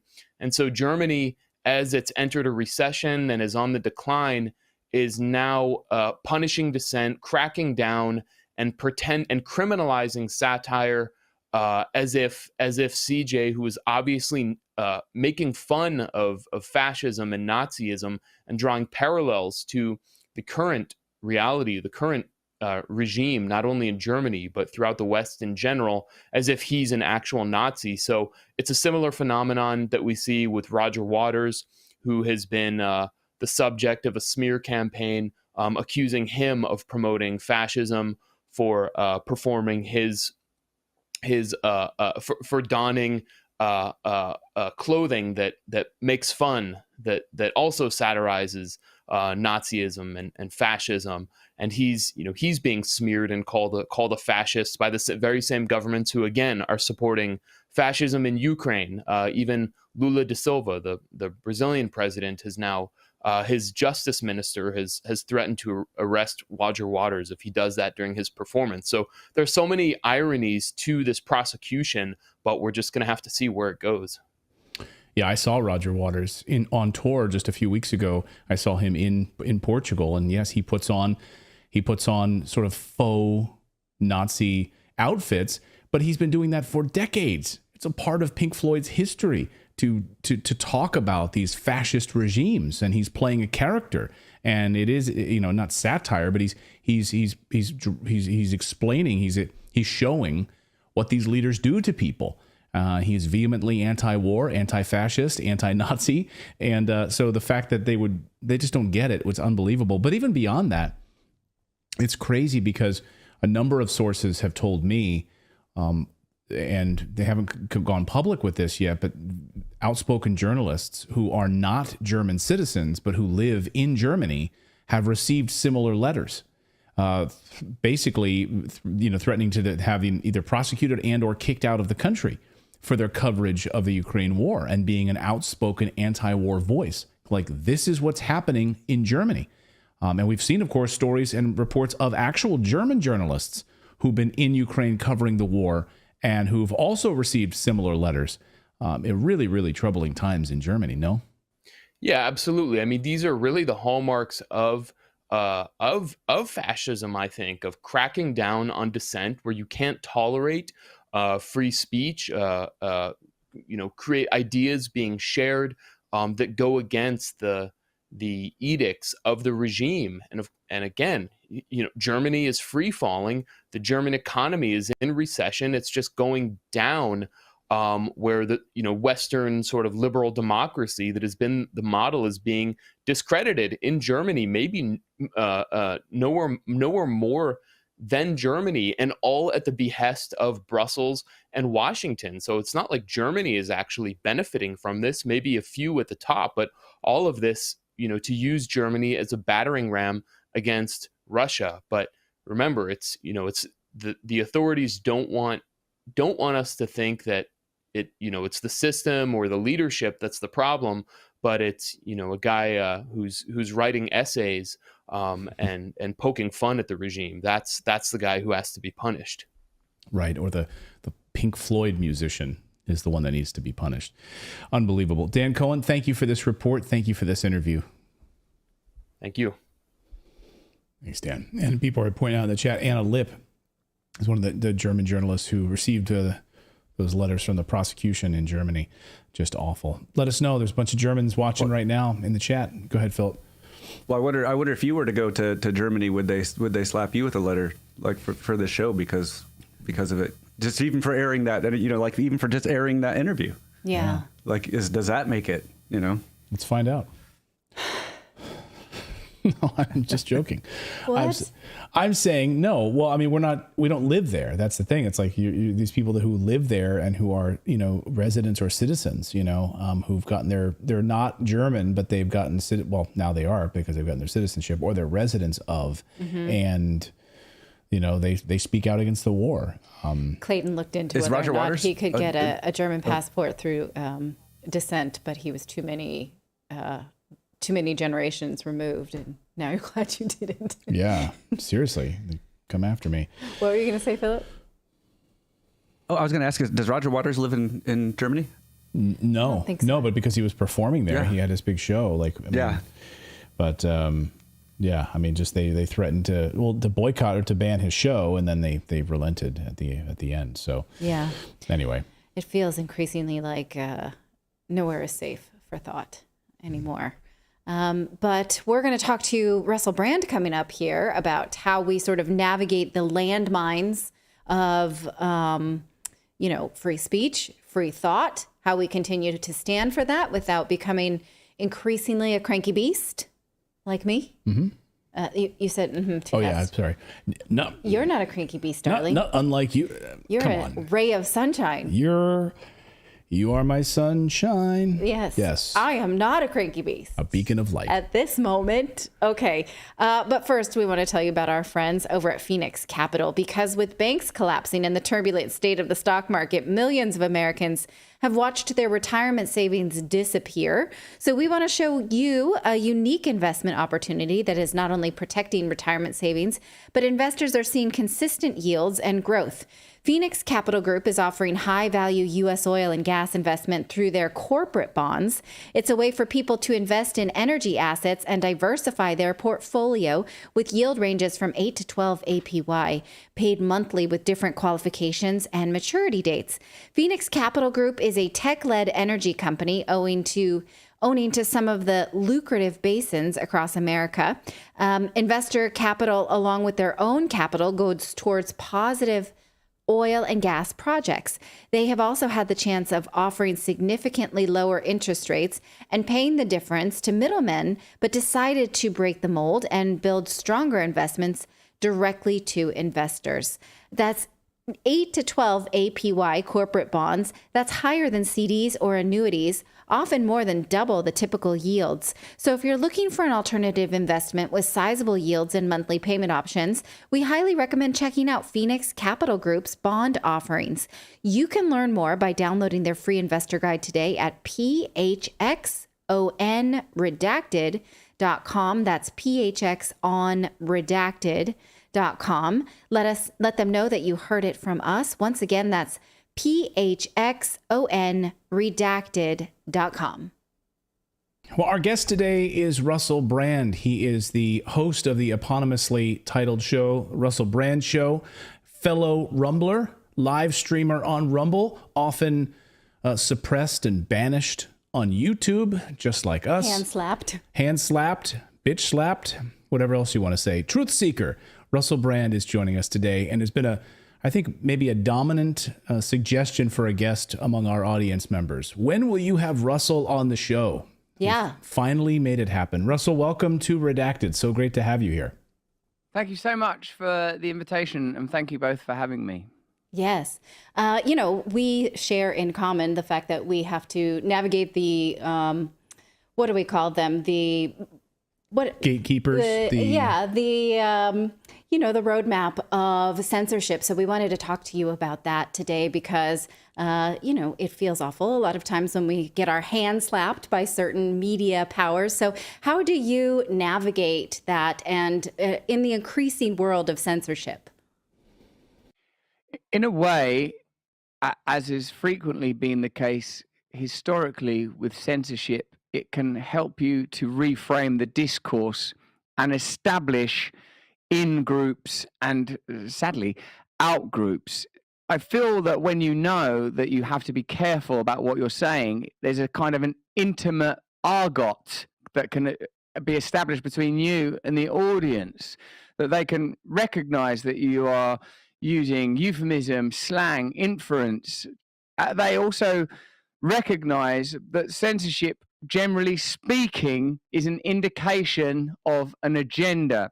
Of course, the explicit reason for the agenda is protection, safety, security, but increasingly it feels like there are other intentions, and I think people are becoming more dexterous, adept, and well-versed in what the dialectics of power actually are. That censorship is about controlling information, and if you start to look for the exertion of control through newly emergent power spaces, you see it everywhere. Surveillance, censorship, legislation, regulation, smearing. You learn to see it. That doesn't mean that we can, as obviously as a fan of your channel, I'm aware that you don't lean into unfounded information or ungrounded information. It means that we have to be responsible, but that doesn't mean that we can't have fun and can't speculate. On a more empirical and journalistic level, we tend to undergird our content with sources that are somewhat within legacy media. You can find opinion pieces or op-eds that are, if you're operating across the left and right spectrum, at least, and delving into academia, you can use papers and articles that have already been published to sort of create meta narratives without having to make claims that haven't been published elsewhere. How did you come to this work? I mean, as an actor, a person who probably has had doors been able to be opened for him on a regular basis, you made a decision one day to do this show, to be a truth seeker, to want to bring this awareness to other people. And you've attracted all of these like-minded, as you say, awakened wonders to your audience. You could have just coasted, right? You could have just... Well, we don't know what he could have just done, but it seems to us that all doors are open to you. So how did you... Yeah, so how did you decide to... Was there one moment when you said, I need to do this. This is bigger than me. I need to bring awareness to people about these subjects, the censorship, the powers that be that are controlling us. I would like to alloy my personal vision and dharma to such a grand vision. I would love to. In a minute, I might try to do that. But most initially, I suppose all of us find our individual skill sets are harvested by one or numerous institutions, educational institutions, or work or commercial institutions.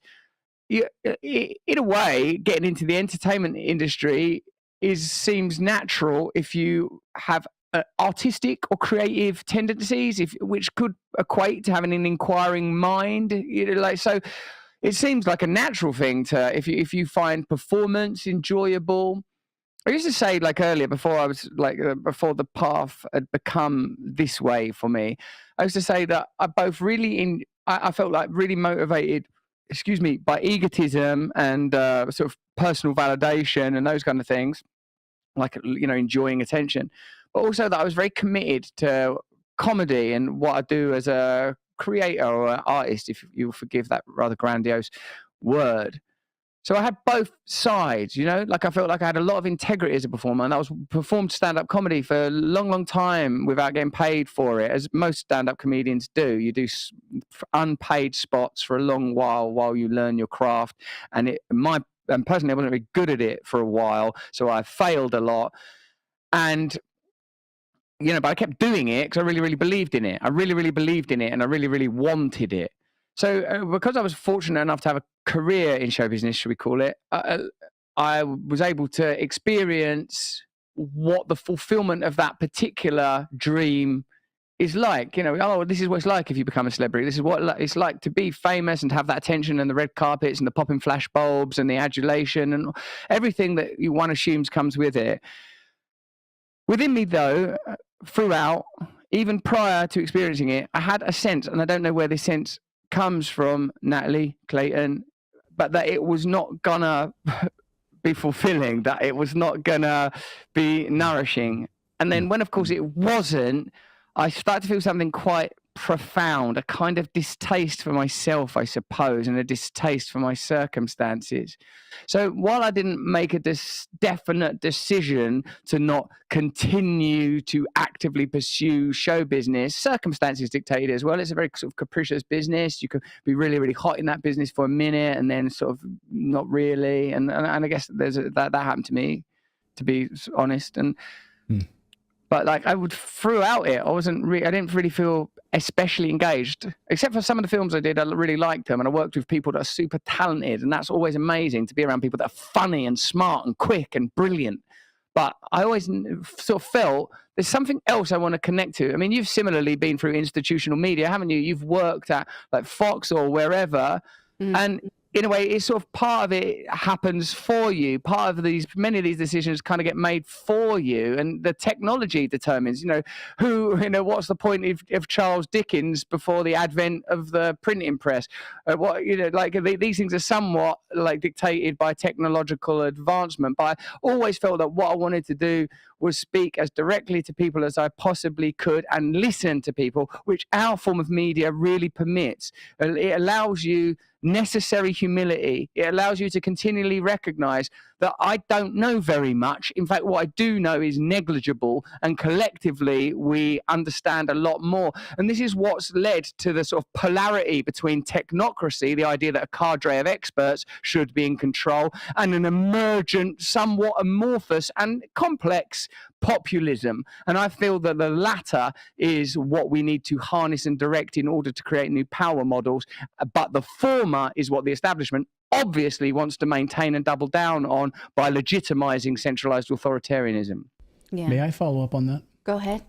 So I think that's amazing. And then you step aside from that. Were you surprised, Russell, by, of course, you've had those relationships, you've met all these amazing people, you've had doors open for you. When you started on this journey of seeking the truth, were you surprised then that you suddenly got maybe some of those doors slammed on you, or the hit pieces then that were calling you a conspiracy theorist, and then to find out one day you wake up to find out that YouTube has removed videos of you? Like, was that how did that sit with you? What was your response? I'm not surprised by that. Of course, understandably, people only have an image of a public figure from the point they enter the public realm. People don't go, I wonder what that person was like when they were 6 or 19 or 14 or 21 or 30. Well, what I was like was I grew up in a blue-collar community in Essex, which is the equivalent of New Jersey. I was a heroin and crack addict. I know what it's like to live a normal life. I know what it's like to be poor. I know what it's like not to trust any institutions. I know what it's like not to trust school or any system of authority at all. That's what I know. I also know the idea that you're supposed to mine yourself and harness yourself and turn yourself into a success, that is the great American narrative, the self-made person, the American dream. You can have nothing and you can build yourself a life. So I have never trusted authority because my relationship with authority has always created problems for me. I don't start from a position of I trust authority until. I start from I do not trust authority until. When I watched, it's a frivolous example, Making a Murderer, the Netflix show with my wife was like, oh my God, I can't believe the police do things like this. And I'm like, Of course. That's how authority behaves. Now, I've got good friends in the police force. I've got good friends in the services. I'm not condemning people that join those valiant and honourable organisations. I'm just saying that the function of authority is control. The function of authority is not service. I've experienced that all my life. So when you get censored, for me, that's something that I anticipate and expect. Also, I know that even when you're a celebrity in the more frivolous world of TMZ and empty, distracting gossip, if you say something inadvertently that is at odds with the ordinary flow of the discourse of power, you will be attacked. I've been attacked many times. I know what it's like to say something, about my personal life, for example, and recognize, hold on a minute, that's not what I said. I said X, they printed Y, and now they're asking me to defend myself on the basis of Y. But I said X. That's not fair. As I've seen it happen many, many times in more trivial instances, but nevertheless, the pattern, the format is the same. So it didn't surprise me at all. That's not to say it didn't agitate me or irritate me, but fortunately, the sort of, I suppose, the spiritual response to that stuff is, what other people think about me is none of my business. Let go of it. Be of service. Get in contact with what you believe to be true. Let go of your vanity. Stop trying to control things that are beyond your control. So that's personally how I've handled it so far. The other day, my sister, she made fun of something of my makeup, and I was like, that really hurts my feelings. And she says, people say all these crappy things to you on the internet all the time. How come I can hurt your feelings? And I said, it doesn't bother me. But when my sister hurt my feelings, that was below the belt. So I can sort of understand how you put things in different perspectives. Your sister's out of control. Your makeup's fantastic. I don't know what she's talking about. The sibling rivalry. I have two daughters myself, and my two daughters, the way they talk to each other sometimes, it's astonishing. I wouldn't be surprised to see them come to arms. Well, yeah, there's a lot of research that shows that boys can physically harm each other, but girls hit below the belt because they know how. And so when there's two girls, yeah. So anyhow, we want to talk about parenting. Although I do have a question about whether or not you discipline them in the Dr. Nefario voice, because that's really popular in my house. So if they ever get in trouble, do they get a Dr. Nefario? When our kids found out we were talking to you today, they said they didn't know your name, but they knew Dr. Nefario. Yeah. And they were very excited about it. I can administer punishments in a variety of voices if that's what's required. Although actually that voice has entered the mythology of our household as yet another compliant, apparent authority figure. The problem is that I've taught my daughters never trust authority, always question authority, start on the basis that you cannot trust it until it proves itself valid. Authority should be achieved by consensus, not by exertion of force. So it's very difficult to get them to go to bed, have baths, eat food, do anything. Okay, well, I was hoping we could leave a voicemail for my son about doing his chores and Dr. Nefario, maybe later. One of the things I am willing to, yes. Okay, I'm willing to operate in the service of your family. I will be an enforcer for the Morrises. Amazing. Okay. One of the things, let's get back to the idea of power grabs, because this is something that we struggle with a lot, and especially after I read Michael Schellenberger's book talking about how people who question authority or are more upset with their government tend to be more depressed or maybe seek out violence a little more. And so one of the things you do is really try hard not to rile up your viewers, even though we're collectively angry, but instead sort of empower them. We think about this a lot as we go over these topics. Even when we talk about this over the dinner table, we think, how do you think other creators handle this, is to empower people, even though we're presenting them information that pisses everybody off. How do you maintain that balance when you think about this? It seems to me obvious, organic, and necessary that independent media and independent new political alliances have shared goals and aims. It seems to me obvious, apparent, and necessary that from the spaces that we currently operate in, new political conversations and new political power bases might be formed that challenge existing ones. It's necessary to approach this with a degree of optimism. I feel there is a limit to what can be achieved by hate, and in a sense, one might even remove the subject. You can say if one side hates people for this aspect of their identity and the other side hates people for this aspect of their identity, you can remove the subject, or the object rather, and say, what's the point in hatred?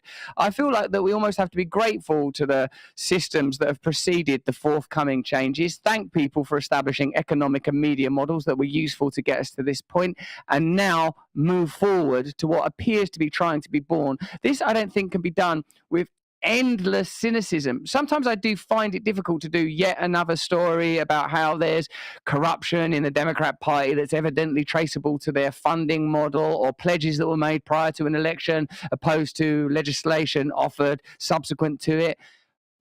In a way, you can't take the news personally. The news isn't happening to me. The news isn't happening to you. It's just happening. It's a kind of systemic inertia. Of course, it's negatively impacting us. Of course, it's very, very annoying. But in a sense, it's the sort of the weight and freight of history tumbling forwards unarrested until we arrest it. And I think that by entering into a kind of mindset of anger, it's self-castrating and disempowering.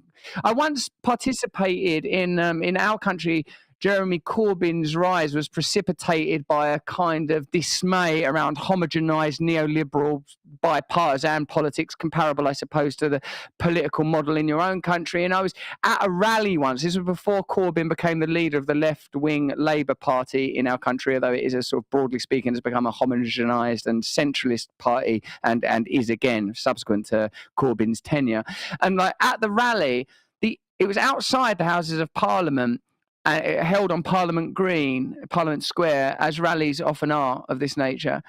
I felt like I recognised, and I don't purport to be an expert, that there was something about the emotional timbre and manner of the protest that meant that it would be forever entrenched in opposition, that they were not serious about, we should be doing this, we should be in charge.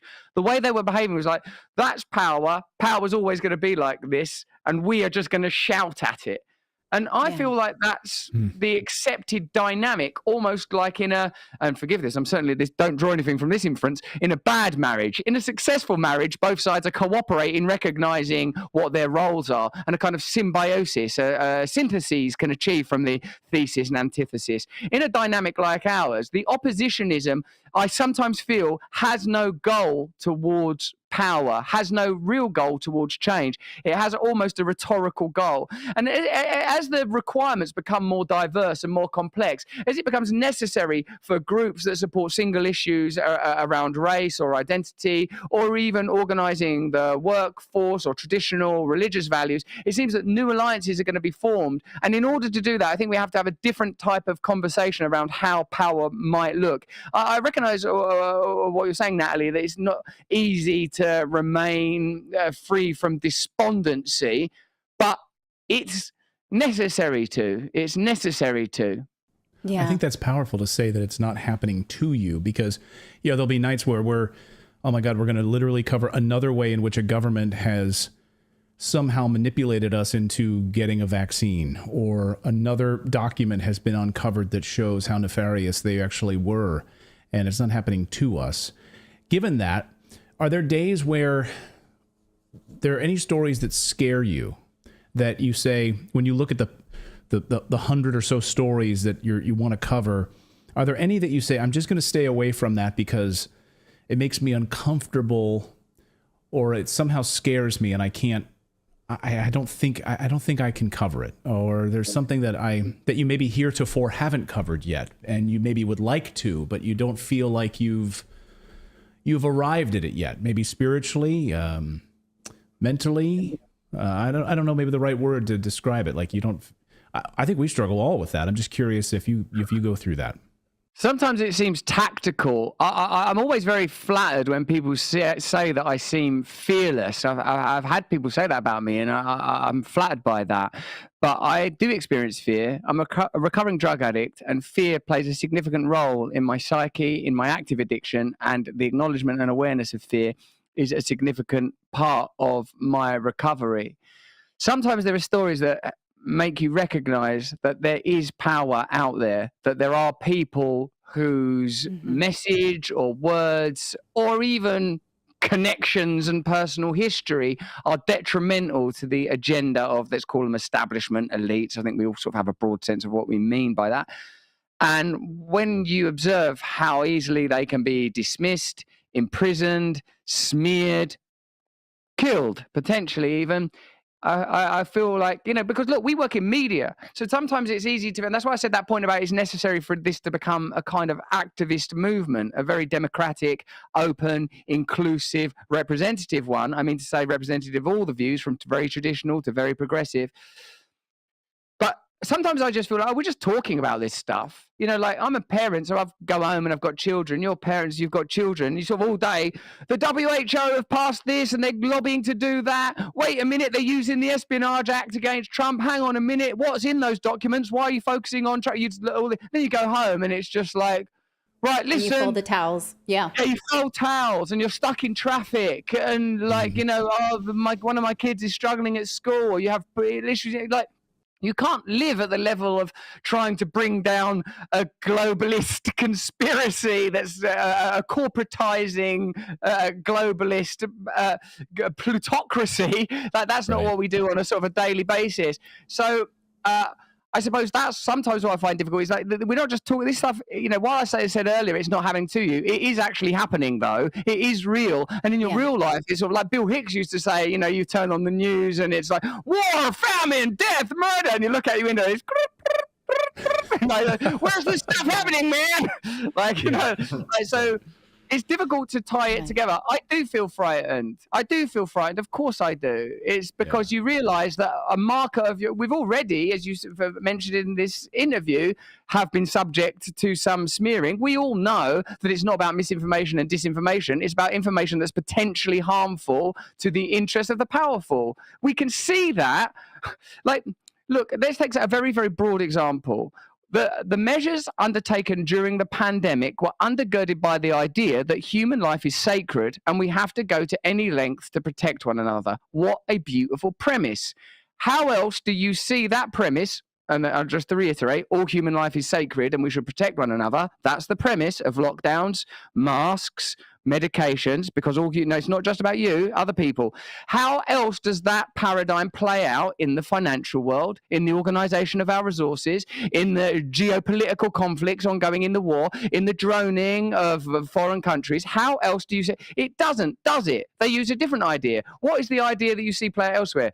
Control, domination, manipulation. So if you know that that's broadly the paradigm, why would you not apply that paradigm to each individual story and not assume that it's true, but investigate whether it's true or not?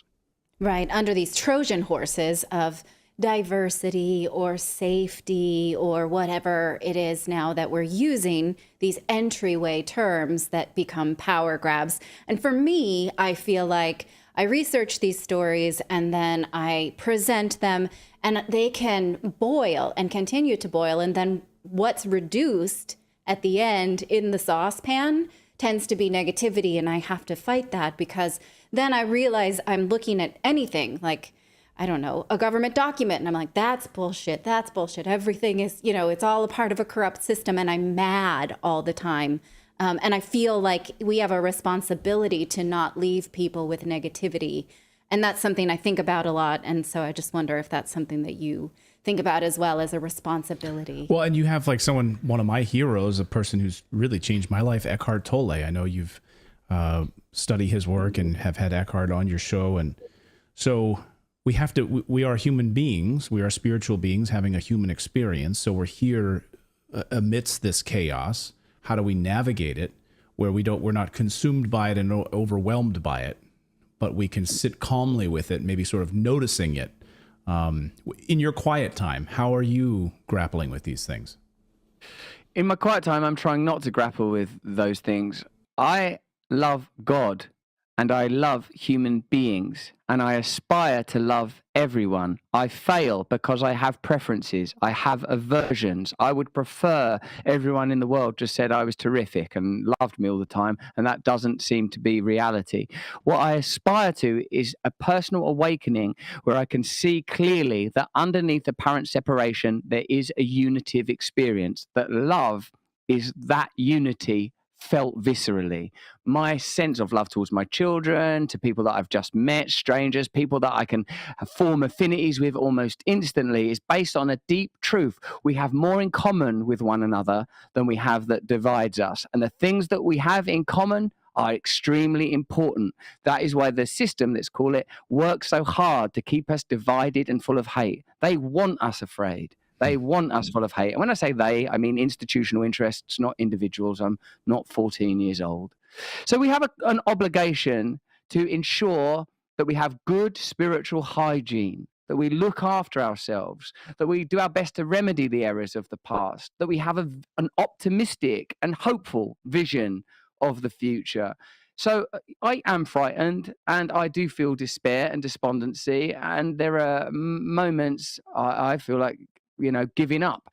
But I also feel greatly fueled by my interaction with people when I meet them, when people say, stay free to me in the street, when people tell me either in person or in the comments that what I'm talking about is helpful to them. What I feel is true humility. True humility is the recognition of my right place in the world, that I'm not better than anybody else, that I'm not worse than anybody else, that I'm in one way an insignificant speck lost on the winds of history, but in another way, all reality takes place within my consciousness. There is nothing that is real that I know of that does not take place within my awareness. This is true of all of us.